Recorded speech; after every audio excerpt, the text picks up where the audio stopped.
আসসালামু আলাইকুম। ব্যাকের কি অবস্থা? আশা করি ব্যাকে আল্লাহর রহমতে অনেক অনেক ভালো আছেন।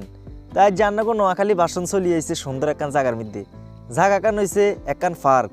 তো পার্কখান অনেক বড়। আর পার্কের নামখান শুনলে মনটা জুড়াই যায়। পার্কের নাম হইছে আরশিনগর। তো আজকে আমনগরে এই আরশিনগর পার্কখান আই হুরা ঘুরাই গাড়াই দেয়াম।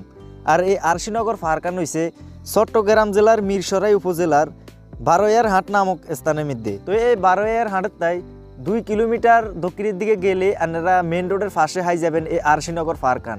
তো এই পার্কের গেটের ভিতরে ঢুকনের আগে আপনারা গেটের সামনে যে দৃশ্যগুলো দেখবেন এগিন দিয়ে আপনারা অবাক হয়ে যাবেন। এই যেমন যে দৃশ্যগুলো দেখতে আছেন এটি হচ্ছে একবারে গেটের হোক্কানের মধ্যে।